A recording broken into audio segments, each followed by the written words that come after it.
I just finished listening to Here We Are, the last Stephen Sondheim musical. It's incredible. I have so many thoughts. If you haven't listened to the soundtrack, I highly recommend you do. Go listen to it and then come back here because I'm going to be talking maybe some spoilers and stuff because I have many thoughts.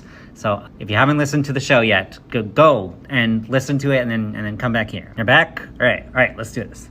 Just there's so much going on with the soundtrack itself. The performances of all of the actors are incredible. Love the characters that have been created by David Hyde Pierce and Dennis O'Hare. So let's talk a little bit more about the show itself. It seems to be like this almost theater of the absurd, Brechtian style show. It almost feels like the characters who, at the start, it's all these well-off people, and they are trying to get brunch. And there are all these archetypes of different factions of wealth, per se, and or privilege in general.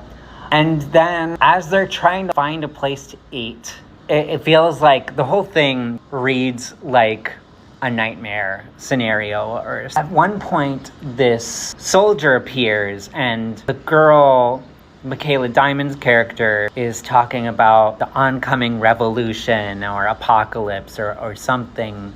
But the soldier, when he comes in, he describes this dream where he meets the girl, and they have like a romantic whatever throughout the play too.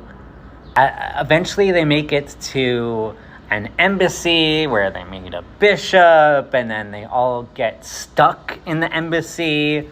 The end of the play, well, they're all trying to escape. Then eventually they realize that they're in a play. It's very theater of the absurd, where characters are recognizing that they're in a story.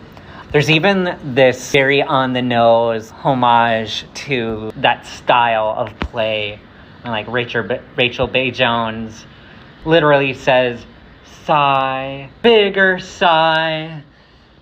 And it's great. Anyway, at one point in the show, though, the show is so all over the place that it's hard to even describe chronologically how everything plays out. But eventually it gets back to where they are convinced that there's some Armageddon happening outside of the embassy. They're all trapped. Soldier is talking about stuff going down as well. And then miraculously, they're just able to leave.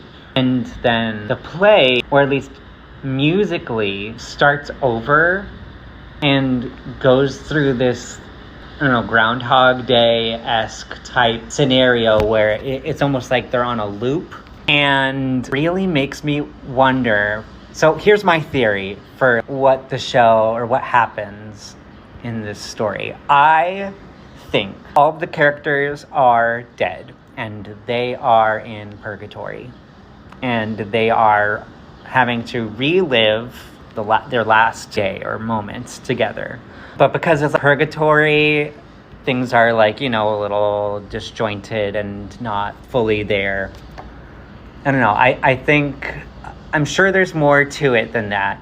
But that is my theory right now, is that this is a show where these characters really did live through Armageddon or die during Armageddon. And their souls are trapped in this room or this space, reliving their last moments or something. I don't know. Tell me what your thoughts are. If you've listened to the show, what do you think is going on? I'd love to know what you all think too. Listen to the show if you haven't already. I'm going to listen to it again because I'm sure I missed parts the first time. And there's just, as Sondheim says, God is in the details. So anyway, bye.